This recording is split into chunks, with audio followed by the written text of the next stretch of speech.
Slave walkers full, hot niggas look cool in the real. Bringing you down like denominators. You gon' get dealt with, cannot escape. The corner of your block be annihilated. The world is ours, the kingdom wait. The money you chasing, the car that you driving, the car you apply to get profit you nothing. God's in the building, the reason you hiding, the lies that you teach, you cannot take nobody. Why won't we all just love? Why won't we all just hug? Now where was that shit? When we was all in boast, coast to coast, hating our brothers the most. We got the gods in the building. We got the guys in the building. Got gods in the building. We do not care about your feelings. We do not care about your feelings. Got gods in the building. We got the gods in the building. We got the gods in the building. Got gods in the building. We do not care about your feelings. We do not care about your feelings. Don't care about your ladies. My people visual. I guess that they lost all their vision though. What's the residual?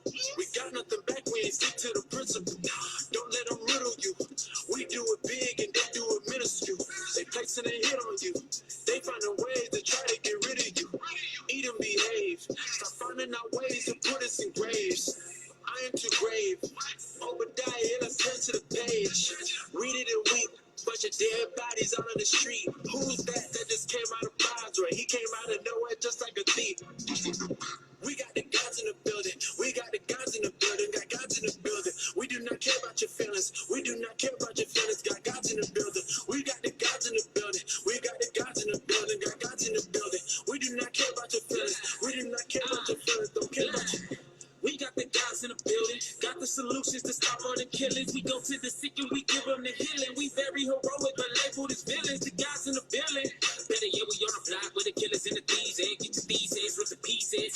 As we move the minds up, our people no telekinesis. We young and Shemitic. You might not get it. The blood of the prophets is in our genetics. Our enemies look so pathetic. Pull the script from the politics and make them look so apologetic. Oh. Clap thy hands, shout out to God with voices of triumph. Give praise to the King, the God of our God, the leader and ruler of Zion. Guys in the building. We got the gods in the building. We got the gods in the building. Got gods in the building. We do not care about your feelings. We do not care about your feelings. Got gods in the building. We got the gods in the building. We got the gods in the building. Got gods in the building. We do not care about your feelings. We do not care about your feelings. Don't care about you. We got the gods in the building. All right, let's see here. All right. All right, it looks like it's raining outside now. The gods in the building. We got the gods in the building.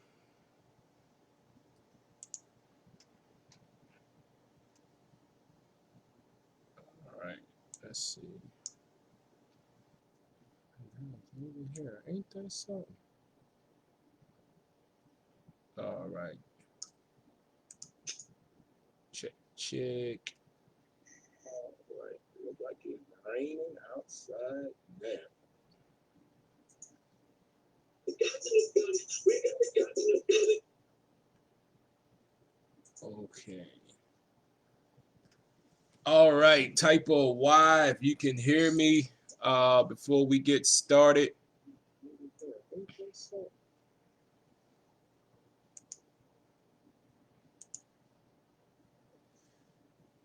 All right, let's see.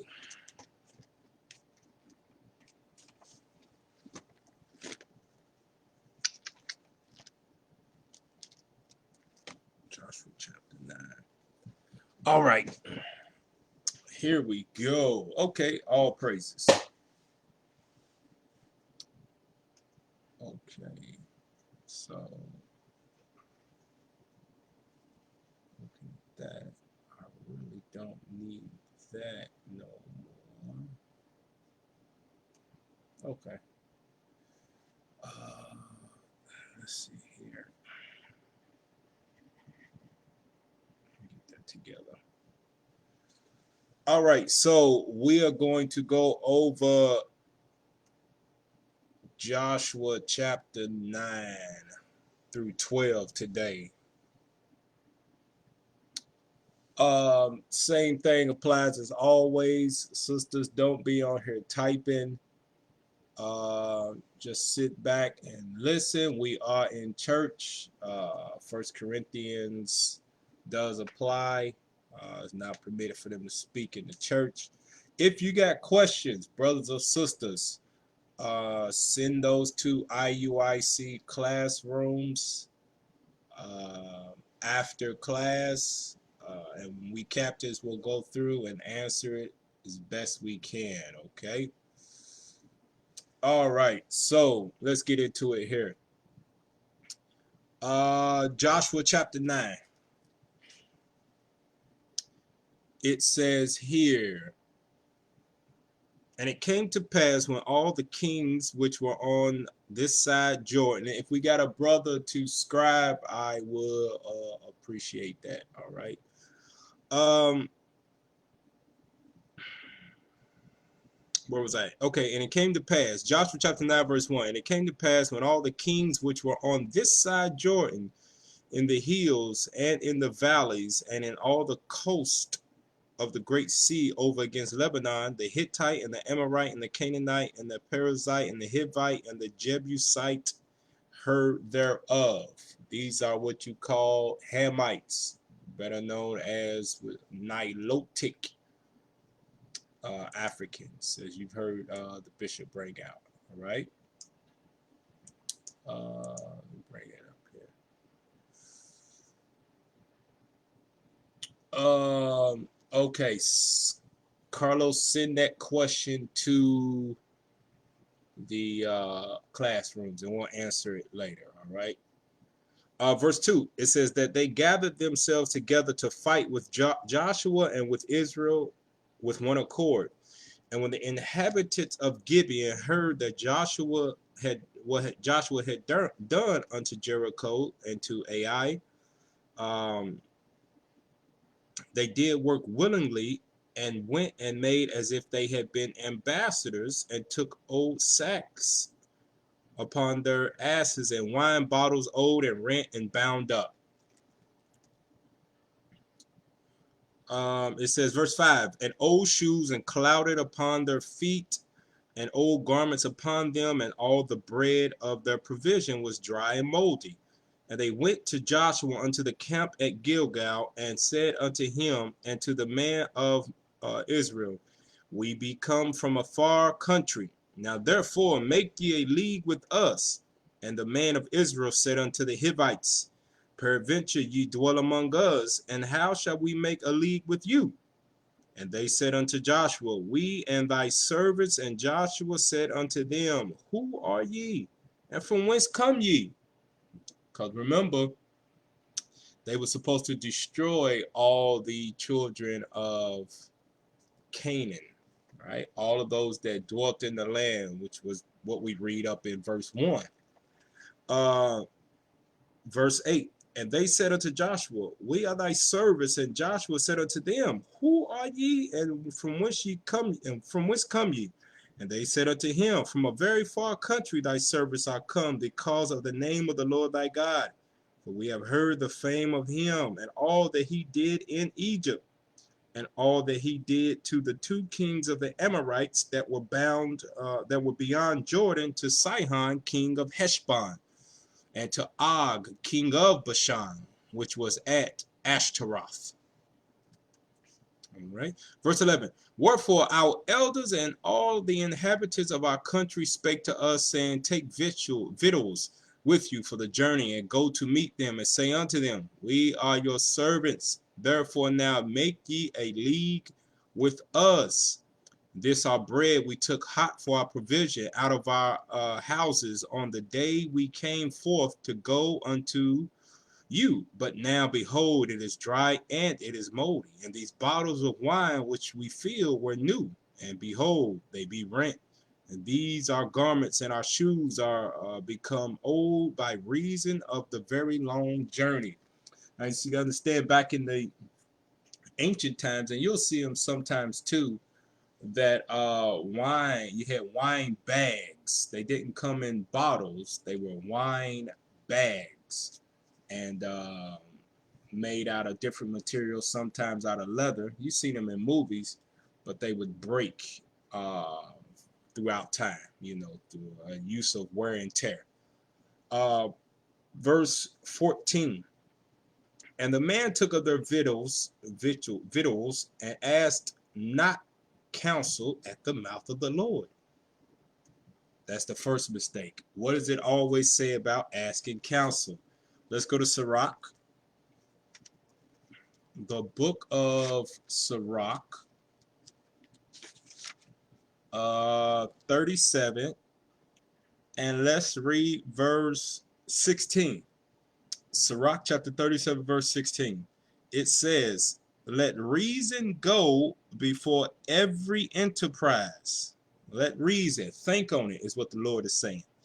And counsel before every action. And even before you reason within yourself is the right move. And just to make sure that it is the right move, God says counsel.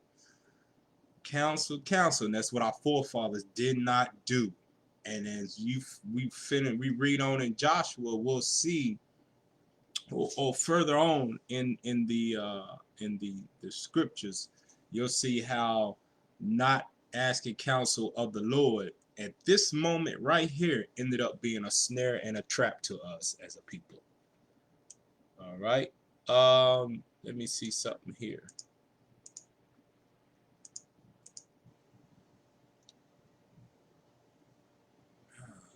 Okay. All right. So it says here in verse 15, and Joshua made peace with them and made a league with them and let them live, and the princes of the congregation swear unto them.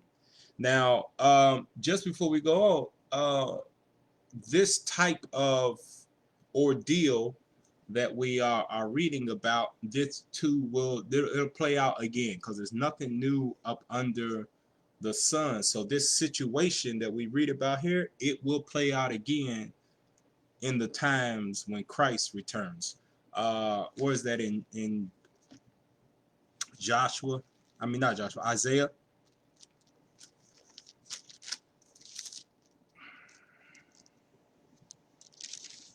Let's go to the book of Isaiah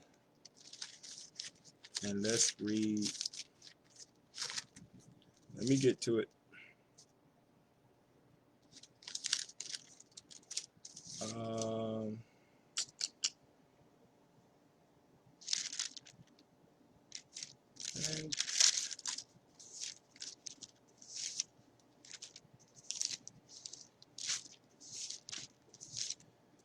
All right. Let's read Isaiah chapter 60 and let's read verse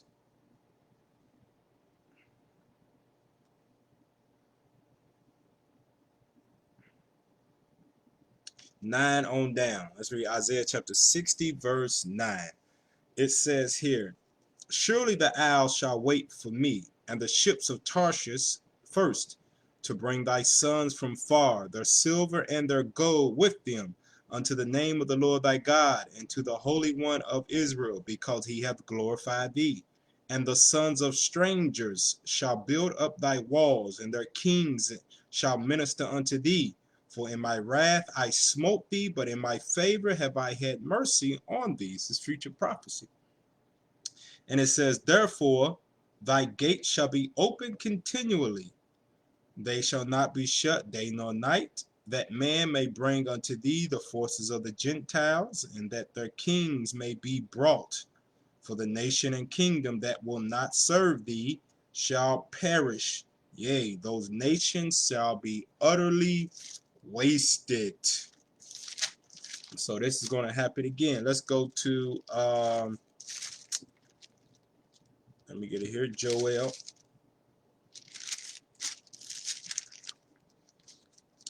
And let's see. Is that what I want? Do I got time? I ain't got time. Anyway, let's go back. I'm not going to do all that precepted today. Let's go back to Joshua. And let's read. We pick it up back in Joshua chapter 9.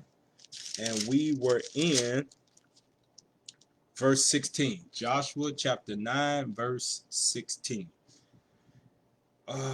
It says here, and it came to pass at the end of 3 days, after they had made a league with them, that they heard that they were their neighbors, and that they dwelt among them. And the children of Israel journeyed and came unto the cities on the third day.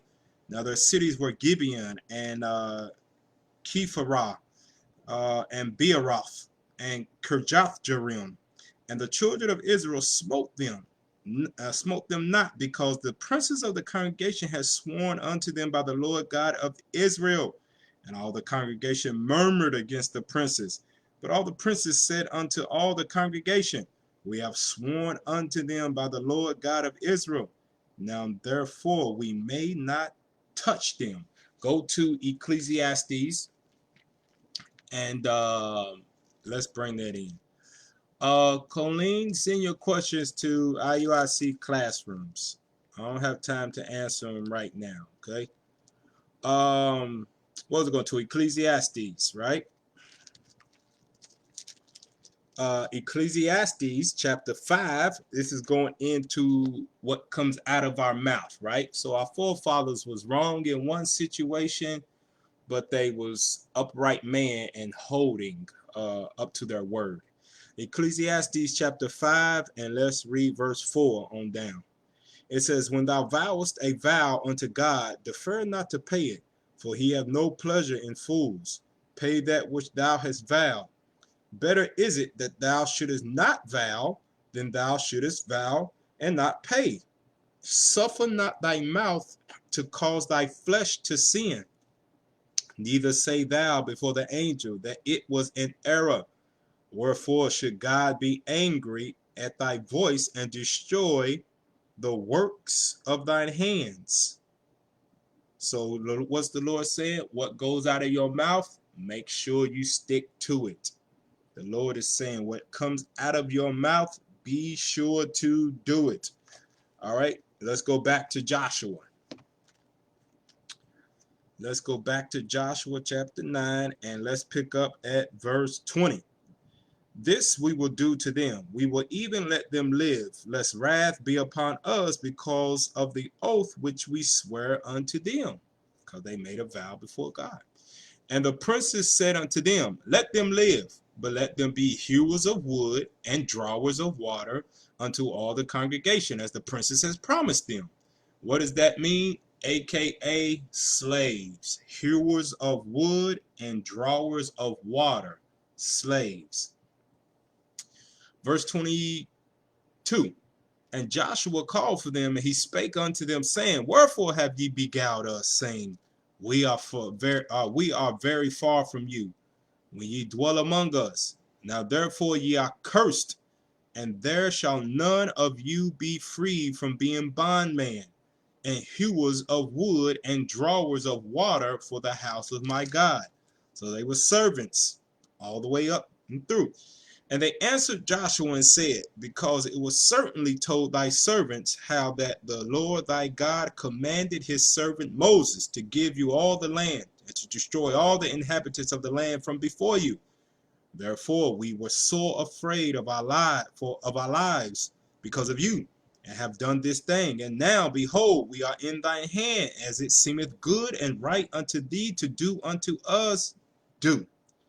And so did he unto them, and delivered them out of the hand of the children of Israel, that they slew them not. And Joshua made them that day hewers of wood and drawers of water for the congregation, and for the altar of the Lord, even unto this day in the place which he should choose. Go back to Leviticus chapter 25. This is according to the law of God pertaining to other nations. This is let you know, if you just read the Old Testament, there was no equality among nations, and there's still no equality among nations. They are made for a certain purpose. The reason why they are not in that purpose as of now is because we have sinned and we have failed, and one day we'll rise again to put them back in their rightful places. All right. Leviticus chapter 25, let's read 44 through 46. It says, both thy bondman and thy bondmaids, which thou shalt have, shall be of the heathen that are round about you.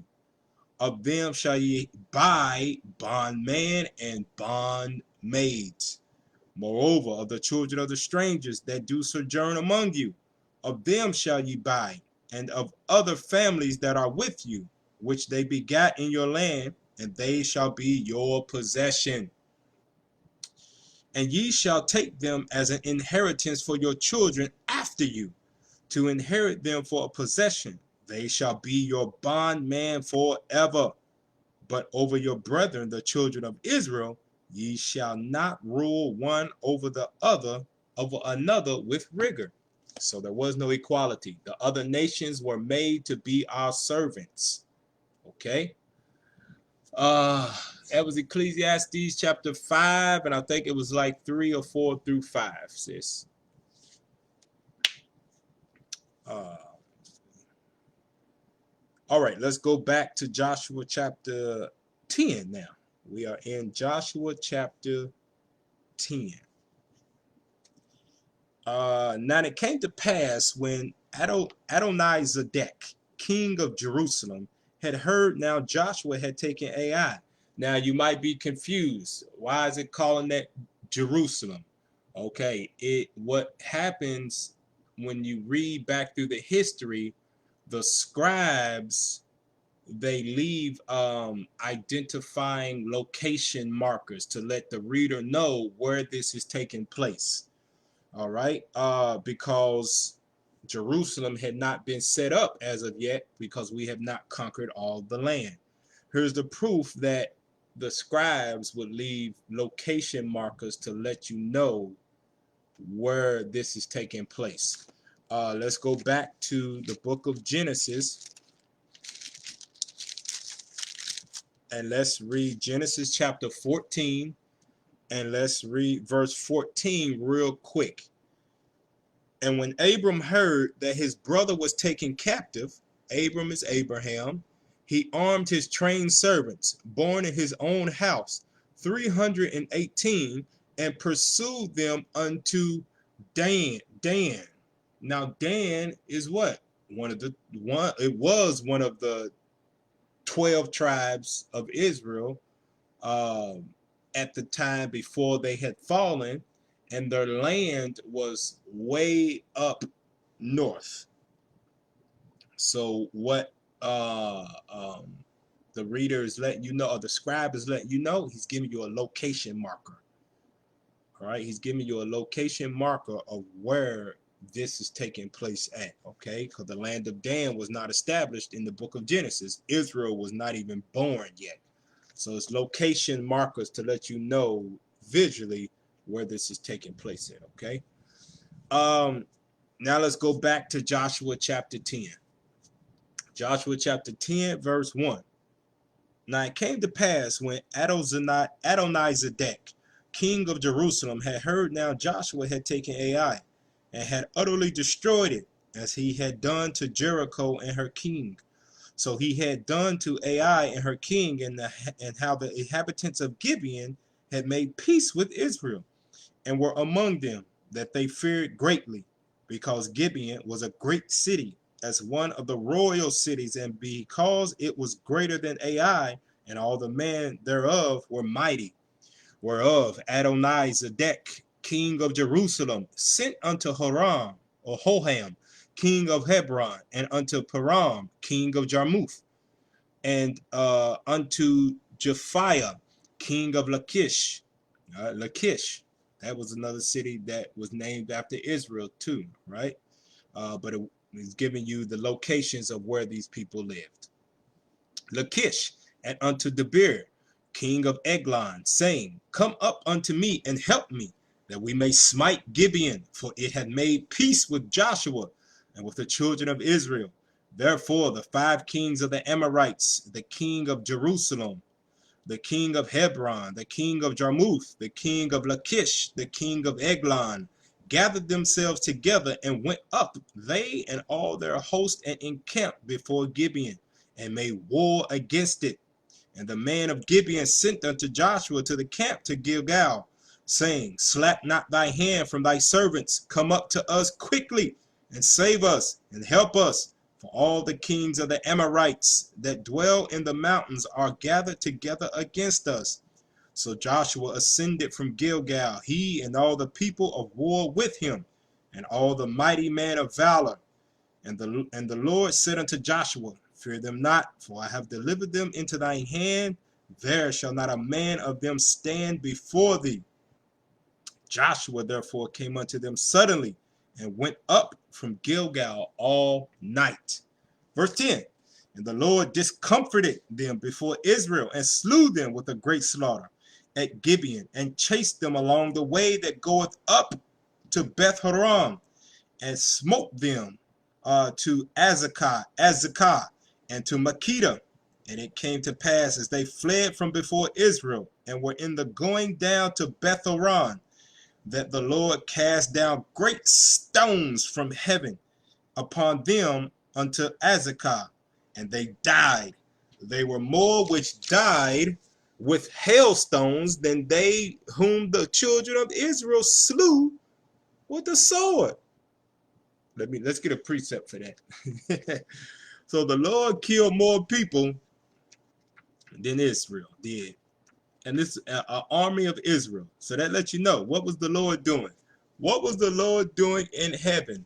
He was aiming the hailstones whack, right at the people. It wasn't just scattered. It was like whack, whack, bow, taking people's heads off.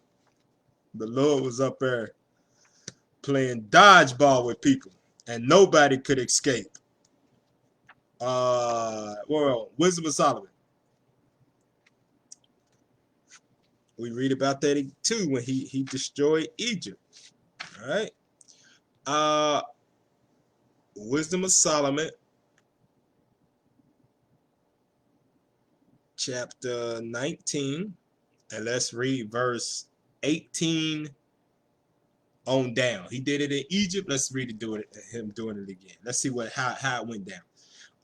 Wisdom of Solomon, chapter 19, verse 18. For the elements were changed in themselves by a kind of harmony, like as in a psaltery notes change the name of the tune, and yet are always sounds, which may well be perceived by the sight of the things that have been done. For earthly things were turned into watery, and the things that before swam in the water now went upon the ground. The fire had power in the water, forgetting his own virtue, and the water forgot his own quenching nature.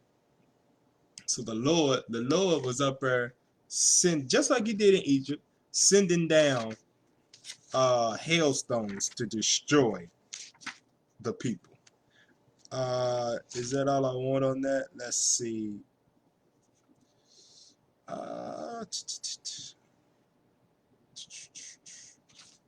Yeah, I'll leave it just that precept. All right, let's go back to Joshua chapter 10 here and verse 12. Then spake Joshua to the Lord in the day when the Lord delivered up the Amorites before the children of Israel. And he said in the sight of Israel, Sun, stand thou still upon Gibeon, and thou, moon, in the valley of Ajalon. And the sun still stood still, and the moon stayed, until the people had avenged themselves upon their enemies. Is not this written in the book of Jasher? So the sun stood still in the midst of heaven, and hasted not to go down about a whole day. And there was no day like that before it or after it, that the Lord hearkened unto the voice of a man, for the Lord fought for Israel.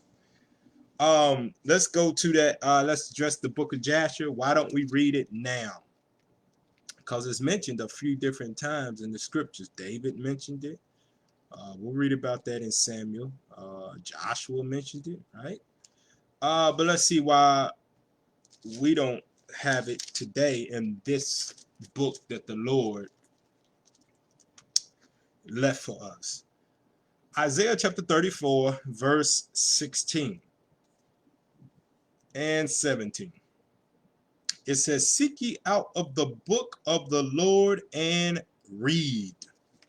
That's why the bishops and the deacons came up with it. IUIC 4 chapters. let's read it to the people, because they not what you call it, retaining the information. Now I want to say this, brothers and sisters, it is perfectly fine with reading, listening to videos and watching videos, but there is nothing that takes place of reading. A lot of the stuff that you tend to forget or you don't remember, it does not stick. Why? Because you do not read. Reading is fundamental. Reading is what the Lord commanded us to do, and the hearing of the word is to strengthen what we have read, strengthen the understanding of what we have read.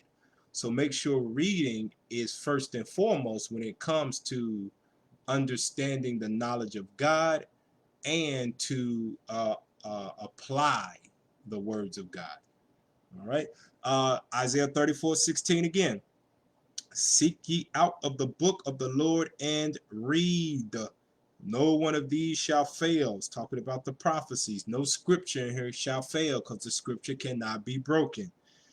None shall want her mate. There is no book on the earth like the book of the Lord. For my mouth it hath commanded, and his spirit it hath gathered them. It gathered the books of Isaiah, Jeremiah, Joshua, Genesis, Ecclesiastes, Psalms, the Gospels, the Revelation. The Lord commanded these things to be put together in a book for us in these last days. Why did he leave the book of Jasher out? Because we don't need it in this captivity. That's what the Lord is telling us. So don't go and seek out things that the Lord is not commanding us to read. If he wanted us to read it, he would have left it in the book. That's why he put the Apocrypha in the 1611 version. He wanted us to be able to read that in the last days. But Esau, his craftiness of trying to keep the children of Israel from coming back, what did they do? They took it out of the modern Bible, the Protestant Catholics, in the late 1700s. But you can't stop God. Verse 17, and he hath cast a lot for them, and his hand hath divided it unto them by line. They shall possess it forever. From generation to generation shall they dwell therein. The Lord is telling us that the Bible will always be with the children of Israel. It will always follow them. And no, a white man did not write it. The Lord put it in the hands of our enemies to preserve it. That's the power of God. Ecclesiastes, last chapter, last two verses. Ecclesiastes chapter 12, verse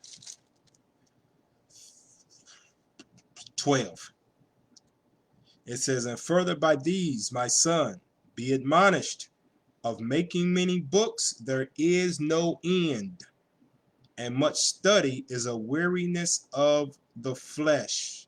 It ain't talking about much studying of the Bible, because we're supposed to seek ye out the book of the Lord and read. It's talking about focusing on books that he did not command you to read more than you do the book of the Lord. It's a weariness to the flesh, is what the Lord's saying. So with that being said, go to Sirach chapter 3. I believe it's Sirach chapter 3. Yep, Sirach chapter 3. Ecclesiasticus, for you newer brothers and sisters. Chapter 3, verse 21 on down. 21 through 24. It says, seek not out the things that are too hard for thee, neither search out the things that are above thy strength. But what is commanded thee, think thereupon with reverence. For it is not needful for thee to see with thine eyes the things that are in secret. Be not curious in unnecessary matters. The book of Jasher is an unnecessary matter. The book of Wars is an unnecessary matter. whatever else they might have, the book of Enoch that they done made up is an unnecessary matter, God is saying. Be not curious in unnecessary matters, for more things are showed unto thee than man understand. For many are deceived by their own vain opinion, and an evil suspicion hath overthrown their judgment. The Lord saying, focus on what you have in front of you. It's enough mysteries in the book of the Lord, the 80 books that he gave us, the 66, and then including the books of the Apocrypha. It's enough in this alone with the deep mysteries just to stay focused on this. As you can see, the leadership and thing is now diving into the history of the scriptures a little bit more. So there's no need to focus on those other things. It's enough in here. All right. Let's go back to Joshua chapter 10. We pick it up at verse 15. And Joshua returned, and all Israel with him unto the camp to Gilgal. But these 5 kings fled and hid themselves in a cave at Makkedah. And it was told Joshua, saying, the 5 kings are found hid in a cave at Makkedah. And Joshua said, roll great stones upon the mouth of the cave, and set man by it for to keep them, and stay ye not, but pursue after your enemies, and smite the hindmost of them. Suffer them not to enter into their cities, for the Lord your God hath delivered them into your hand. And it came to pass, when Joshua and the children of Israel had made an end of slaying them with a very great slaughter, till they were consumed, and that the rest which remained of them entered into fenced cities, and all the people returned to the camp to Joshua at Makkedah in peace. None moved his tongue against any of the children of Israel. So let's backtrack. Let's get a precept. This is your precept for Exodus chapter 11, verse 7. Let's go to Exodus chapter 11, verse 7 and 8. Is it verse 7? Yeah, just 7. Exodus chapter 11, verse 7. Here's your precept for dogs. Exodus chapter 11, verse 7 reads, but against any of the children of Israel shall not a dog move his tongue against man or beast, that ye may know how that the Lord doth put a difference between the Egyptians and Israel. So here's your precept. You want to underline, shall not a dog move his tongue, and put Joshua chapter 10, verse 20 through 21 next to that precept. Now let's go back to Joshua chapter 10. Let's read 20 and 21 again to understand that those dogs equal nations. And then we'll get another precept. Go to Joshua chapter 10, verse 20. It says, and it came to pass, when Joshua and the children of Israel had made an end of slaying them with a very great slaughter, till they were consumed, and that the rest which remained of them entered into fenced cities. And all the people returned to the camp to Joshua at Makkedah in peace. None moved his tongue against any of the children of Israel.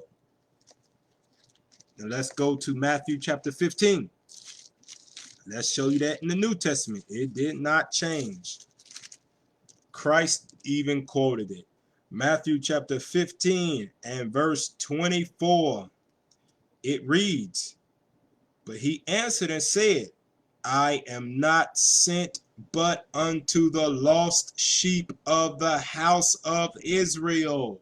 Christ did not come for all nations. He came for one people. And if in your Christian mind you decide to run to Paul to try to contradict or overrule Christ, that lets you know you wicked. Because Christ trumps everybody. And on top of that, Paul didn't teach opposite of what Christ taught. He taught the same thing. He just called them a different name. He called Israel Gentiles, heathen, the uncircumcised. He just used different names for them, but taught the same thing Christ did. Now let's go back to it again. Verse 24, but he answered and said, I am not sent but unto the lost sheep of the house of Israel.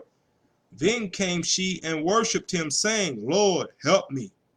But he answered and said, it is not meet to take the children's bread and to cast it to dogs. The Lord just called all other nations dogs. Just like Exodus 11 and 7 said, just like Joshua 10 and 21 says. Let's go back to Joshua chapter 10. We're going to read 20, 21 again. And it came to pass when Joshua, the children of Israel, had made an end of slaying them with a very great slaughter, till they were consumed, that the rest which remained of them entered into fenced cities, and all the people returned to the camp to Joshua at Makkedah in peace. None moved his tongue against any of the children of Israel. No nation, no dogs.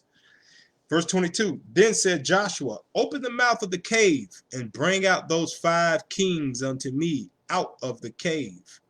Let's get a precept for that. They hid in caves. That sounds familiar of what they're going to do again. That's what I said. This, what we read about in Joshua, will play out again. Let's go to, let's see where we at.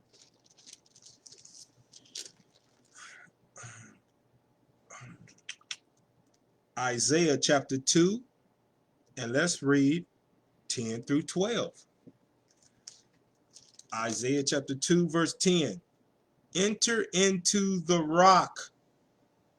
Caves are made out of rock, found in mountains. Enter into the rock and hide thee in the dust, for fear of the Lord and for the glory of his majesty.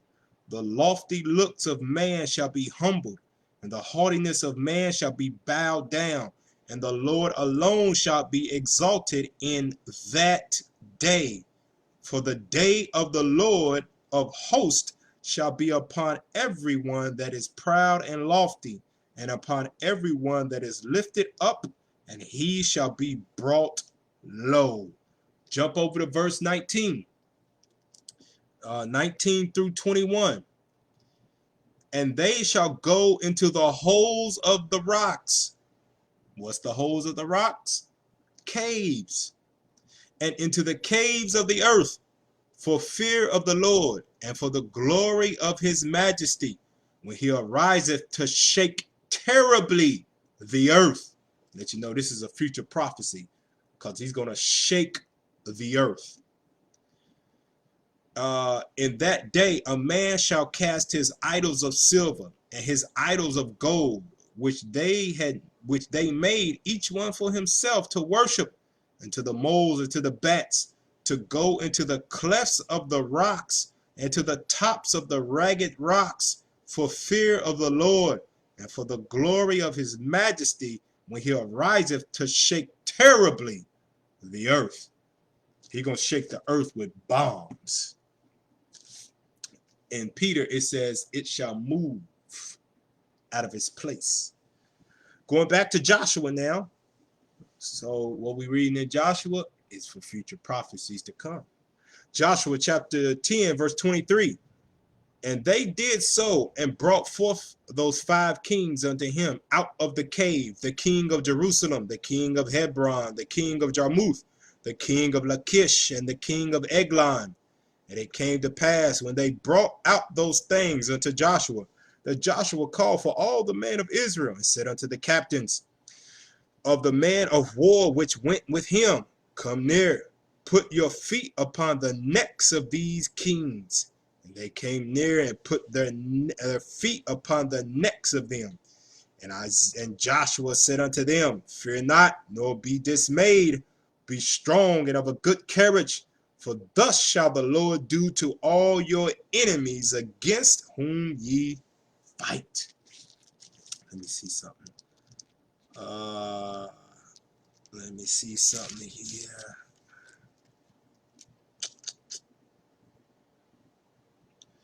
Yep.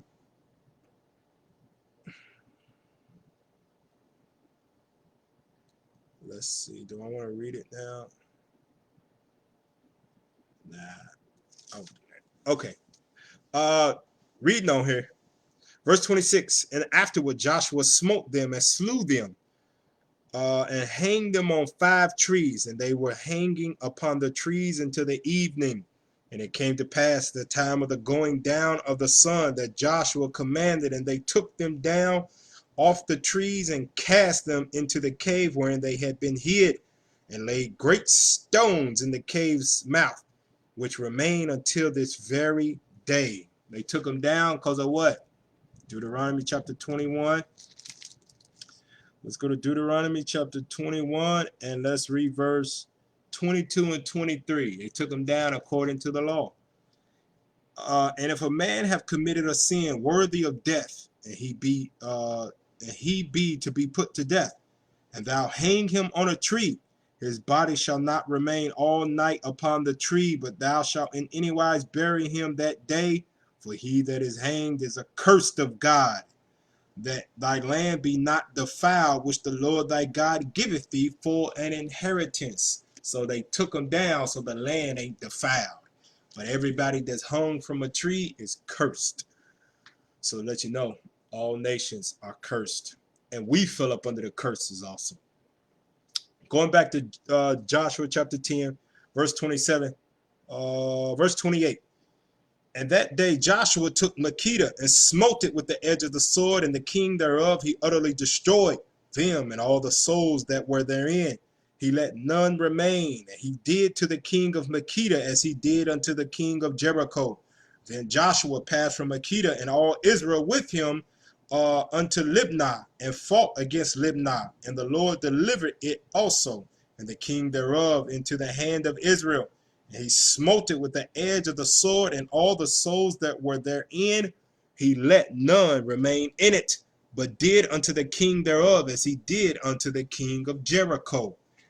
And Joshua passed from Libnah and all Israel with him unto Lachish, and encamped against it and fought against it. And the Lord delivered Lachish into the hand of Israel, which took it on the 2nd day, and smote it with the edge of the sword, and all the souls that were therein, according to all that he had done to Libnah. Then Horam, the king of Gezer, came up to help Lachish, and Joshua smote him and his people until he had left him none remaining. And from Lachish Joshua passed unto Eglon, and all Israel with him, and they encamped against it and fought against it. And they took it on that day and smote it with the edge of the sword, and all the souls that were therein he utterly destroyed that day, according to all that he had done to Lachish. And Joshua went up from Eglon, and all Israel with him, and Hebron, and they fought against it, and they took it and smote it with the edge of the sword. And the king thereof, and all the cities thereof, and all the souls that were therein, he left none remaining, according to all that he had done to Eglon, but destroyed it utterly, and all the souls that were therein. And Joshua returned, and all Israel with him, to Debir, and fought against it, and he took it, and the king thereof, and all the cities thereof, and they smote them with the edge of the sword, and utterly destroyed all the souls that were therein. He left none remaining, as he had done to Hebron, so he did to Debir, and to the king thereof, as he had done also to Libnah, and to her king.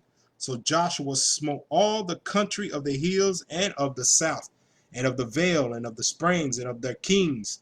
He left none remaining, but utterly destroyed all that breathed, as the Lord God of Israel commanded. And Joshua smote them from Kadesh Barnea even unto Gaza, and all the country of Goshen even unto Gibeon.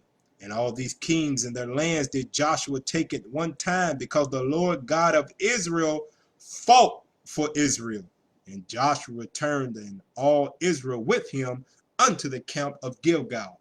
This is why they tell you not to read the Old Testament, Go to Exodus chapter 15, verse 3. The Lord is out there killing people.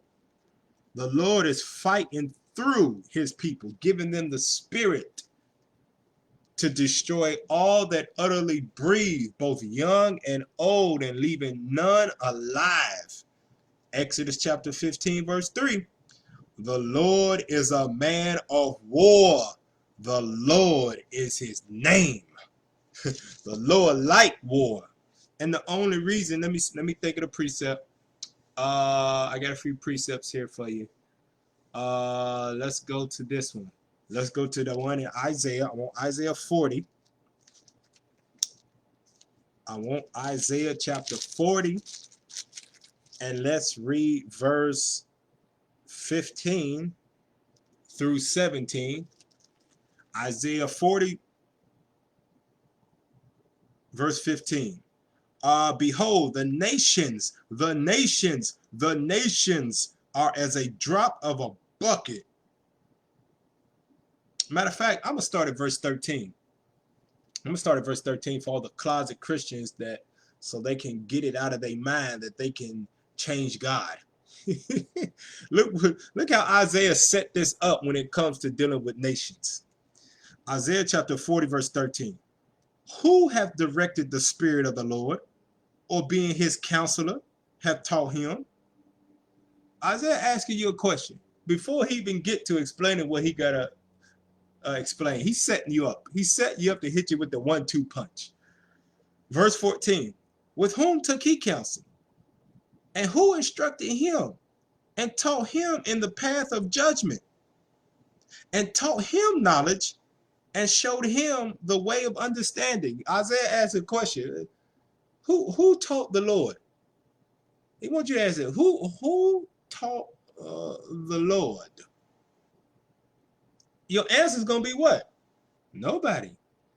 It sure the hell wasn't me, because he made me. I just got here yesterday. I only been on the earth for a little bit, a blip out of the on the radar of eternity. Ain't nobody taught God but himself. He thought this out all himself. So with that being said, verse 15. Behold, the nations are as a drop of a bucket. God in his infinite wisdom decreed in his own counsel that the nations are worth a drop of a bucket, so he has no problem destroying them. And are counted as the small dust of the balance. Dust on a balance beam does not tip the scale at all. You won't even know it's there. It's hardly noticeable. It has no weight in the matter. It says here, and are counted as the small dust of the balance. Behold, he taketh up the isles as a very little thing. And Lebanon is not sufficient to burn, nor the beast thereof sufficient for a burnt offering. So you know how we got forgiveness before the Lord. We had to sacrifice. God saying you couldn't go to Lebanon to get enough trees to burn. Right? You couldn't get enough animals to sacrifice to make him change his mind when it comes to the other nations. Verse 17. All nations. All. That ain't excluding the white man. That's not excluding the Arab man. That's not excluding the Chinese, the Japanese. It's not excluding the East Indian. Whoever else you could think of. It's not excluding them. It says all. All means all, damn it. All nations before him are as nothing. And they are counted to him less than nothing. So that we're going to take away that zero. Now we the negatives. And are vanity. Meaning worthless. So no wonder the Lord gave Joshua the green light and Moses. Go in there and just destroy everything that breathes. It means nothing to me. Nothing at all. Uh, is that it I want on that? Go to Psalms. We're gonna be moving on.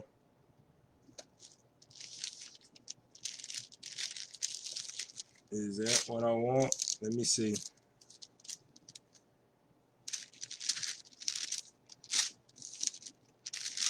Y'all bear with me. We're gonna be done in time. Cause I got videos to record. Y'all bear with me. I can't think of the script, but I know it's on the right hand side of my page. Right page, right column.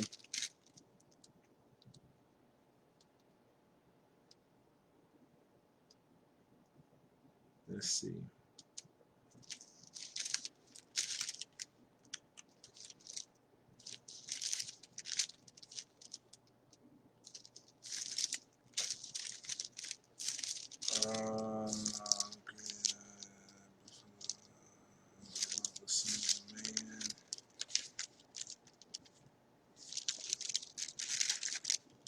Hopefully I can find it. I may not be able to find it, y'all. Might just have to quote it. Oh, I can't find it. Goodness gracious.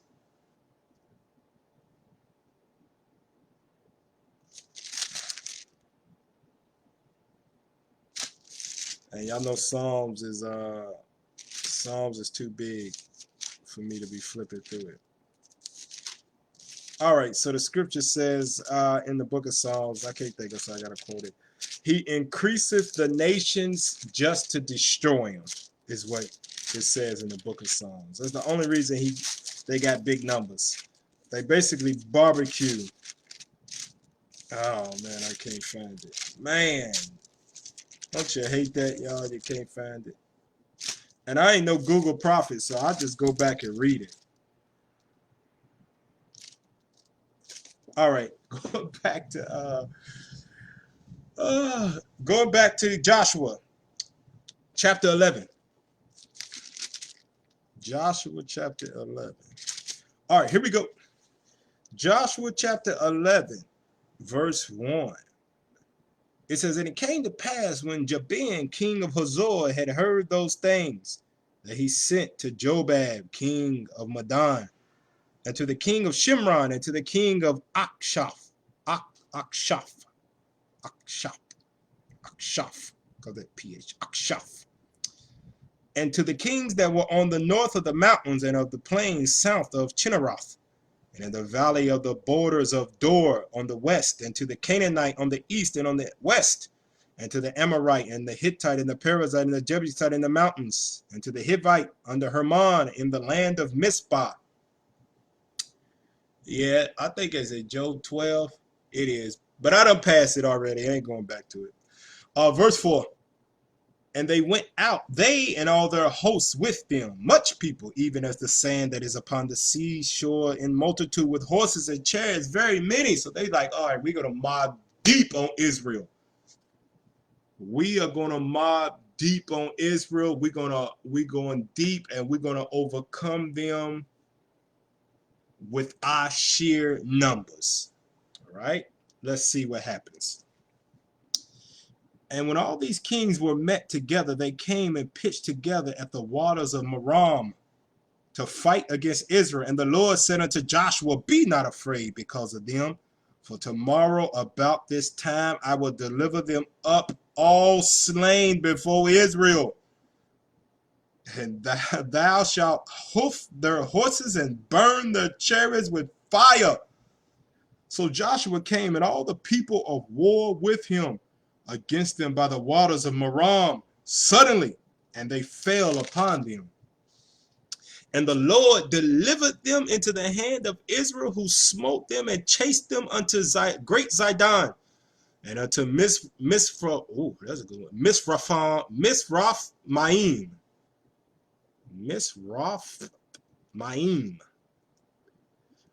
and unto the valley of Mizpah eastward, And they smote them, and they left them none remaining. And Joshua did unto them as the Lord bade them. He hoofed their horses and burnt their chariots with fire.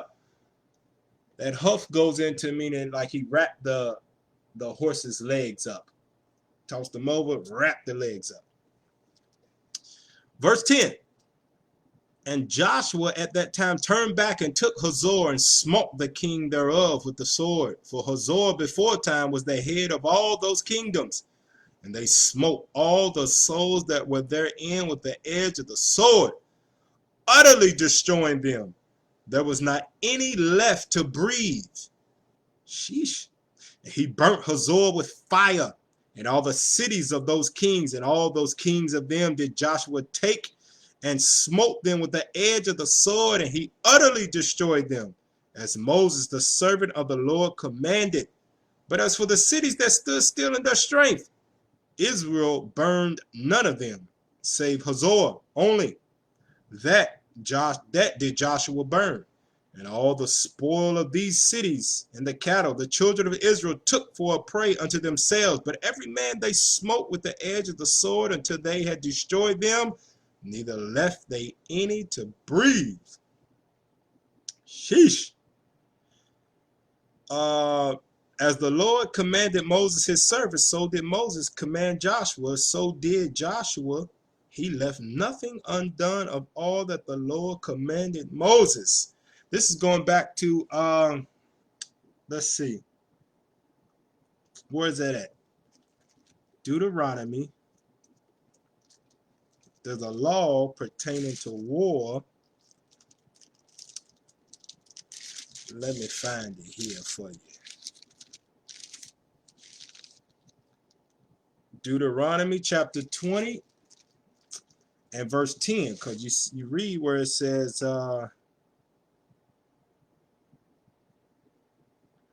verse 13 says, but as for the cities that stood still in their strength, Israel burned none of them, save Hazor only, that did Joshua burn. Let's read a law on pertaining to war. How were you supposed to get down? Deuteronomy chapter 20, verse 10 through 17, right? Let's read this. When thou comest nigh unto a city to fight against it, then proclaim peace unto it. And it shall be, if it make thee answer of peace and open unto thee, then it shall be that all the people that is found therein shall be tributaries unto thee, and they shall serve thee. And if it will make no peace with thee, but will make war against thee, then thou shalt besiege it. And when the Lord thy God hath delivered it into thine hands, thou shalt smite every male thereof with the edge of the sword.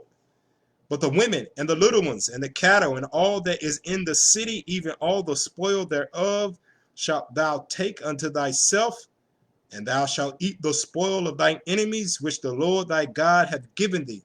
Thou shalt thou do unto all the cities which are very far off from thee, which are not of the cities of these nations. But look at this, check this out. But of the cities of these people which the Lord thy God doth give thee for an inheritance, thou shalt save alive nothing that breatheth, but thou shalt utterly destroy them, namely the Hittites and the Amorites and the Canaanites and the Perizzites and the Hivites and the Jebusites, as the Lord thy God hath commanded thee. The Lord said, when it comes to war, that law don't apply to them. It don't apply to them. I want them wiped out, the Lord is saying. And he got a good reason, though. Don't think the Lord is not unjust in what he does. The Lord is not unjust in what he does. Let's go to the book of Genesis. Let's show you a little something. Let's learn some things on our way to learning some things. Genesis chapter 15, verse 13 through 16. And he said unto Abram, know of a surety that thy seed shall be a stranger in a land that is not theirs, and shall serve them, and they shall afflict them 400 years. Okay, this is not talking about America. For hey, you notice you ain't heard nothing out of them 400-year prophecy cats. There ain't nobody saying that no more, are they? We done been Judah been here. Judah been here longer than 400 years. Northern Kingdom been here for damn near 600 years. Because this is not talking about us coming up out of Babylon the Great, coming up out of America. William Perriott, send those questions to IUIC classrooms and we'll answer those for you, all right? No problem at all. And we was actually in Egypt for 430 years, but those first 30 years that we were there, we were free, okay? Verse 14. And also that nation whom they shall serve will I judge, and afterward shall they come out with great substance. And thou shalt go to thy fathers in peace. Thou shalt be buried in a good old age. But in the fourth generation they shall come hither again, for the iniquities of the Amorites is not yet full. The iniquities of the Amorites. Now, when we go back to Joshua, and we read about the Lord destroying the Amorites, the Jebusites, the Zidonites, the Hebusites. He's destroying all of them. Why? Because it was all already prophesied way back in Genesis that he was going to do something to these people. He was going to do them. And the law of if they proclaim peace unto you, don't make war with them. That law didn't apply to the Amorites, the Jebusites, the Hivites, and the Perizzites and the Amorites. Wipe them out, God is saying, for them iniquities from way back when. It's going to be time for them to pay for it when I deliver my people and establish the land. All right, let's go back to Joshua now. Joshua chapter 11. And let's read verse 14 again. It says, and all the spoil of these cities and the cattle the children of Israel took for a prey unto themselves. But every man they smote with the edge of the sword until they had destroyed them, neither left they any to breathe. Verse 15. As the Lord commanded Moses his servant, so did Moses command Joshua, and so did Joshua. He left nothing undone, all that the Lord commanded Moses. So Joshua took all that land, the hills, and all the south country, and all the land of Goshen, and the valley, and the plain, and the mountain of Israel, and the valley of the same, even from the Mount Halak, that goeth up to Seir, even unto Baal Gad, even in the valley of Lebanon. Hold on, let me turn this damn light. Oh, there we go. Then I can see a little bit better. All right. Joshua made war for a long time with all those kings. Let me see something. Verse 19. There was not a city that made peace with the children of Israel. There you go.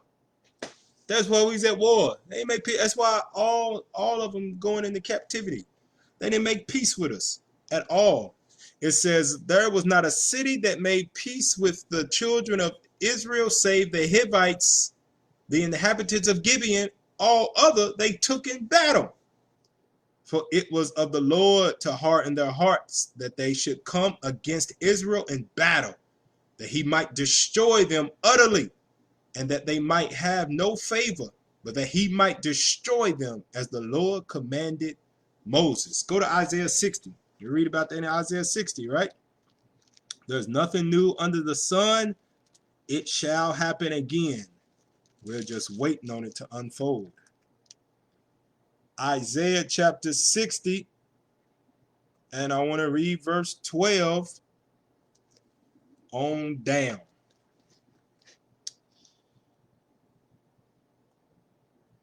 For the nation and kingdom that will not serve thee, shall perish. Those that don't make peace with us when that time comes, they shall perish. Yea, those nations shall be utterly wasted. The glory of Lebanon shall come unto thee, the fir tree, the pine tree, and the box together, to beautify the place of the sanctuary of my sanctuary, and I will make the place of my feet glorious. The sons also of them that afflicted thee shall come bending unto thee, and all they that despise thee shall bow themselves down at the soles of thy feet. And they shall call thee the city of the Lord, the Zion of the Holy One of Israel, whereas thou hast been forsaken and hated, so that no man went through thee. I will make thee an eternal excellency, a joy of many generations. All right, we go. Where's that at? Go to Joel, because this is what's gonna happen to us, and we see it playing out right before our eyes. We see it. We see it. Joel chapter 2. We read about those things in Joshua. It's gonna come again. The Lord is setting it up right now in the midst of our eyes, before our enemies. Joel chapter 2, verse 7 through 11. They shall run like mighty men. They shall climb the wall like men of war. And they shall march every one on his ways. And they shall not break their ranks. Neither shall one thrust another. They shall walk every one in his path. And when they fall upon the sword, they shall not be wounded. They shall run to and fro in the city. They shall run upon the wall. They shall climb upon the houses. They shall enter in at the windows like a thief. The earth shall quake before them. The heavens shall tremble. The sun and the moon shall be dark, and the stars shall withdraw their shining. And the Lord shall utter his voice before his army. For his camp is very great. For he is strong that executeth his word. For the day of the Lord is great and very terrible. And who can abide it? We're being made into warriors once again, so the days of Joshua can be once again when the Lord returns. Go to Psalms chapter 50, and let's read verse 21. Verse 19 and 20 is talking about Esau. Verse 21. These things hast thou done, and I kept silence. Thou thoughtest that I was altogether such as one as thyself. Esau thinks that God looks like him. The angels look like him. Esau thinks that the Lord is happy with him punishing us, oppressing us the way we do. God ain't down for it. He just, it's our punishment. It has to happen. Verse 21 again. These things hast thou done, and I kept silence. Thou thoughtest that I was altogether such as one as thyself, but I will reprove thee and set them in order before thine eyes. That's what God is doing.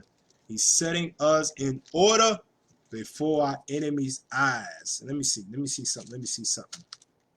Because I got time, so I can precept here. It is something. Go to Deuteronomy chapter 33.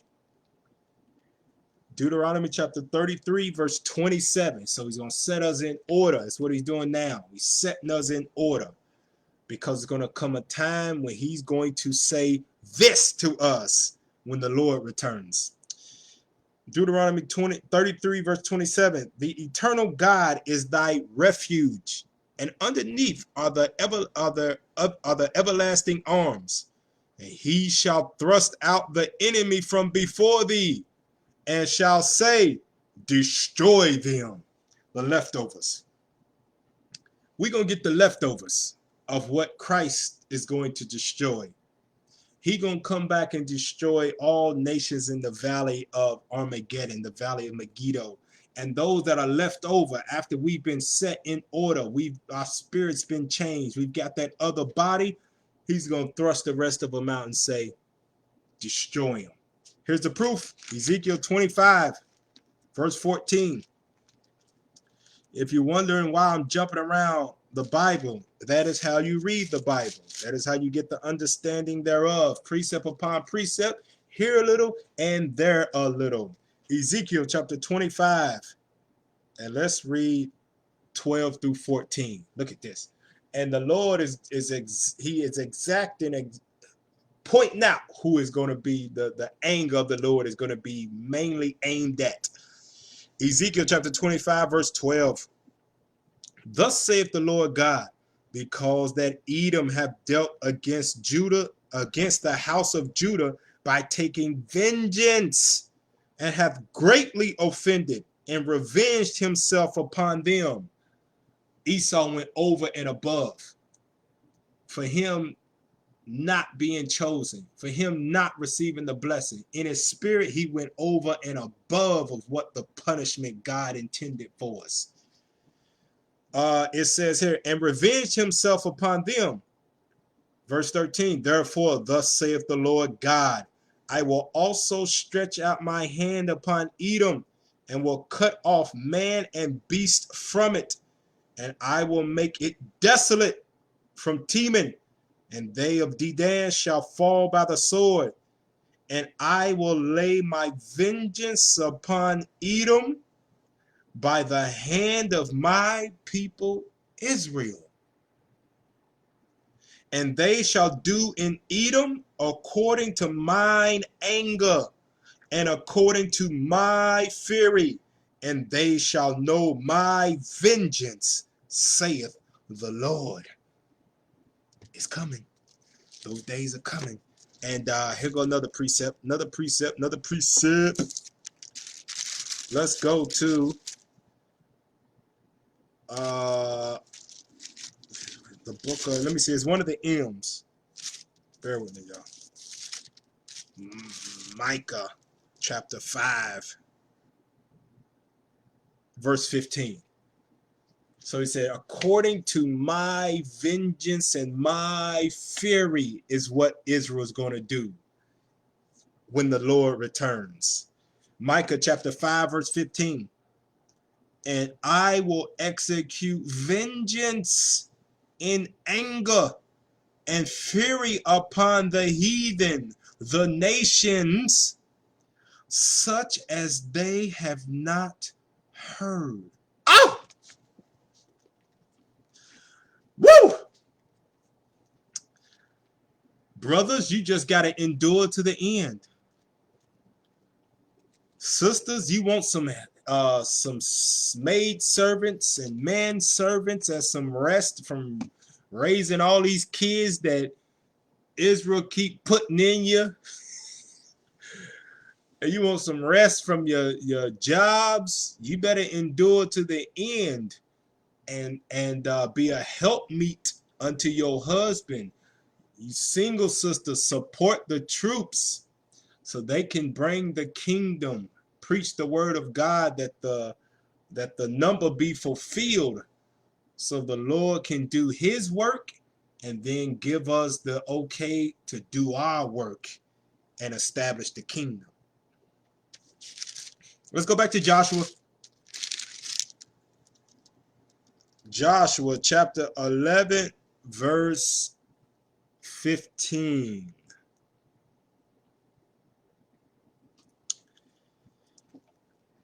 As the Lord commanded Moses his servant, so did Moses command Joshua, and so did Joshua. He left nothing undone of all that the Lord commanded Moses. So Joshua took all that land, the hills, and all the south country, and all the land of Goshen, and the valley, and the plain, and the mountain of Israel, and the valley of the same, even from the Mount Halak, that goeth to Seir, even unto Baal Gad, in the valley of Lebanon, under Mount Hermon. And all their kings he took, and smote them, and slew them. Joshua made war a long time with all those kings. There was not a city that made peace with the children of Israel, save the Hivites and the inhabitants of Gibeon. All other they took in battle, for it was of the Lord to harden their hearts, that they should come against Israel in battle, that he might destroy them utterly. and that they might have no favor, but that he might destroy them as the Lord commanded Moses. And at that time came Joshua and cut off the Anakims from the mountains, from Hebron, from Debir, from Anab, and from all the mountains of Judah, and from all the mountains of Israel. Joshua destroyed them utterly with their cities. There was none of the Anakims left in the land of the children of Israel, only in Gaza, in Gath, and in Ashdod there remained. So Joshua took the whole land according to all that the Lord said unto Moses. And Joshua gave it for an inheritance unto Israel according to their divisions by their tribes, and the land rested from war. Joshua chapter 12. Last chapter here, y'all. Gonna read some names. This will loosen up the tongue right here. Joshua chapter 12, verse 1. Now these are the kings of the land which the children of Israel smote and possessed their land on the other side Jordan toward the rising of the sun, from the river Arnon unto the Mount Hermon, and all the plain of the east. Sihon, or Sihon, king of the Amorites, who dwelt in Heshbon and ruled over Arior, which is upon the bank of the river Arnon, and from the middle of the river, and from half Gilead, even unto the river Jabbok, which is the border of the children of Ammon, and from the plain of the sea of the Chinneroth on the east, and unto the sea of the plain, even the salt sea on the east, the way to Beth Jeshimoth, and from the mouth, and from the south, under Ashdoth Pisgah, and the coast of Og, king of Bashan, which was of the remnant of the giants that dwelt at Ashtaroth and at Edrei, and reigned in the Mount Hermon, and in Salcah, and in all Bashan, unto the border of the Geshurites, and the Maacathites, and half Gilead, the border of Sihon, king Heshbon. Them did Moses, the servant of the Lord, and the children of Israel smite, and Moses, the servant of the Lord, gave it for a possession unto the Reubenites, and the Gadites, and the half tribe of Manasseh. So we are talking about on the east side of the Jordan, okay? Just look up a map of Jordan River and the 12 tribes of Israel, and you will see the split of where Gad, Manasseh, and Reuben dwelt. It became known as the land of the Gentiles. And you read that in Matthew chapter 12. All right, verse 7. And these are the kings of the country which Joshua and the children of Israel smote on this side Jordan on the west, from Baal Gad in the valley of Lebanon, even unto the Mount Halak that goeth up to Seir, which Joshua gave unto the tribes of Israel for possession according to their divisions. In the mountain, and in the valleys, and in the plains, and in the springs, and in the wilderness, and in the south country, the Hittites and the Amorites and the Canaanites and the Perizzites and the Hittites and the Jebusites. The king of Jericho, one, the king of Ai, which is beside Bethel, one, the king of Jerusalem, one, the king of Hebron, one, the king of Jarmuth, one, the king of Lachish, one, the king of Eglon, one, the king of Gezer, one, the king of Debir, one, the king of Geder, one, the king of Hormah, one, the king of Arad, one, the king of Libnah, one, the king of Adullam, one, the king of Makeda, one, the king of Bethel, one, the king of Tapua, one, the king of Hefer, one, the king of Aphek, one, the king of Lasharon, one, the king of Madon, one, the king of Hazor, one, the king of Shimron, Miran, one, the king of Akshaph, one, the king of Taanach, one, the king of Megiddo, one, the king of Kadesh, one, the king of Joknam of Carmel, one, The king of Dor in the coast of Dor, 1. The king of the nations of Gilgal, 1. The king of Tirzah, 1. All the kings, 30-1. Joshua was a bad man, I'm telling you. Sheesh. Let's read about Joshua real quick. We're going to end it on this, man. Joshua was a bad man, I'm telling you. 31 kings he took down in the power of the Lord. Let's go to Ecclesiasticus chapter 44. I hope y'all practice those names with me to loosen up your tongues, all right? Help you pronounce names in the Bible that sometimes may be 2 and 3 syllables. All right, let's go to Ecclesiasticus Sirach chapter 44, verse 1. Let us now praise famous man and our fathers that begat us. Let's see who's a famous man. Let's see. Let's jump over to chapter 45 and chapter 46. And let's read Ecclesiasticus chapter 46. Let's read about Joshua, this famous man. The famous, that's you got to take some pride in that we are the descendants of the most famous man on the face of the earth. Y'all know that, right? That's why all nations hate us. Our forefathers are mentioned in every single nation on the face of the earth. Everybody wants to be the descendants of our forefathers. Everybody wants to lay claim to our book because the men in our Bible, in our forefathers, are so famous. That's something to be proud of right there. That we descend from famous men. And we still famous to this day. Wait until we get our name. We got our name back, but wait until the Lord glorifies the name of Israel once again when he sets up the kingdom. Wait till he does that. Oh, it says that though. We're going to be famous again. Let me see that. Let me see. I got time. Let me show you where God promises that we are going to be famous again. Okay, let me get it. Let's see here.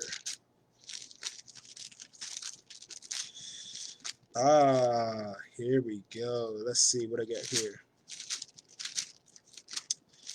I got buried Zephaniah. Yup. Zephaniah chapter 3, and we're gonna read verse 16 on down. Watch this, y'all. Check this out. Check this out. It's Zephaniah chapter 3, verse 16. In that day it shall be said to Jerusalem. Remember, Jerusalem we are people before it's a place, right? It just means peace, the peace of God. Fear thou not, and to Zion let not thy hands be slack. The Lord thy God in the midst of thee is mighty. He will save. He will rejoice over thee with joy. He will rest in his love. He will joy over thee with singing. I will gather them that are sorrowful from the solemn assembly, for the solemn assembly. Who are of thee, to whom the reproach of it was a burden? Behold, at that time I will undo all that afflict thee, and I will save her that halteth, and gather her that was driven out. And I will get them praise and fame in every land where they have been put to shame. At that time will I bring you again, even in the time that I gather you, for I will make you a name and a praise among all people of the earth, when I turn back your captivity before your eyes, saith the Lord. I told you. We're going to be famous again. You might not think nothing of us now, that we just some crazy with the Bible, we some black Hebrew Israelites, but you just wait. You just wait. We're going to be famous again. Let's go back to Sirach, chapter 44, and let's read verse 1. Now, let us now praise famous man and our fathers that begat us. Now let's jump over to chapter 46 and read about the fame of Joshua. Ecclesiasticus Sirach in the Apocrypha, chapter 46, verse 1. Jesus, the son of Nav. Now, Jesus is translated, that is Joshua. In the Greek, it is translated Jesus, which is also translated into Joshua, Yeshua. It's a very common name amongst Israel during that time. All right. Jesus, the son of Nav. Nav is none. Okay. The Nav is none. So it's Joshua, the son of Nun, is who we're speaking about right now. Was valiant in the wars and was the successor of Moses in prophecies, who according to his name was made great for the saving of the elect of God and taking vengeance of the enemies that rose up against them, that he might set Israel in their inheritance. How great glory got he when he did lift up his hands and stretched out his sword against the cities, who before him so stood to it. For the Lord himself brought his enemies unto him. Did not the sun go back by his means? And was not one day as long as two? Damn, that's cold. Joshua lifts said, Lord, he says, sun, be thou still.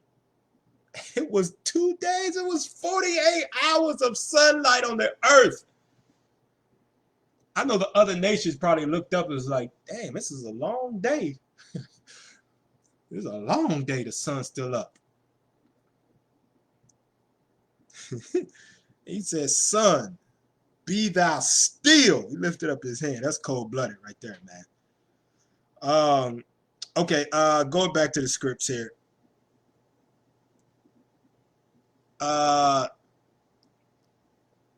Let's see. Verse 4, did not the sun go back by his means, and was not one day as long as two? He called upon the Most High Lord when the enemies pressed upon him on every side. And the great Lord heard him, and with hailstones of mighty power he made the battle to fall violently upon the nations. And in the descent of Beth Horon he destroyed them that resisted, that the nations might know all their strength, because he fought in the sight of the Lord, and he followed the mighty one. In the time of Moses also he did a work of mercy, he and Caleb the son of Jephunneh, in that they withstood the congregation and withheld the people from sin, and appeased the wicked murmuring. And of 600,000 people on foot, they too were preserved to bring them into the heritage, even unto the land that floweth with milk and honey. The Lord gave strength also unto Caleb, which remained unto him unto his old age, so that he entered upon the high places of the land, and his seed obtained it for an heritage. You'll read in the next few chapters about the strength of Caleb. He was a bad man too. That all the children of Israel might see that it is good to follow the Lord. And concerning the judges, every one that one by name, whose heart went not a whoring, nor departed from the Lord, let their memory be blessed. Let their bones flourish out of their place. And let the name of them that were honored be continued upon their children. All right, we'll start right there because it goes into the to the judges a little bit more. But Joshua was a bad man, and his counterpart Caleb, who fought all the days till he was old, in his 80s, like he was in his 20s out there slaying people.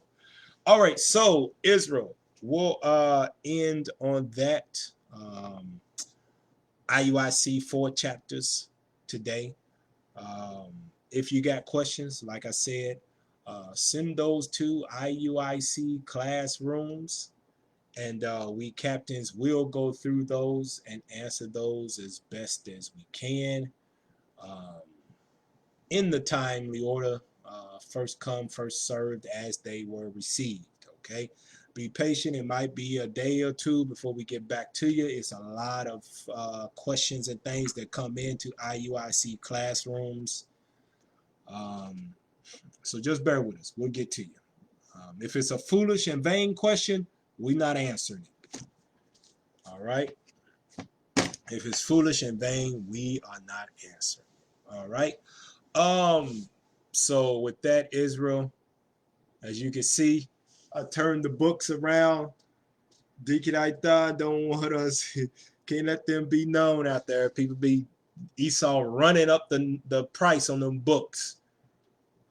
So with that, make sure you study, you pray, you apply, you endure to the end, and you seek ye out of the book of the Lord and read. All right.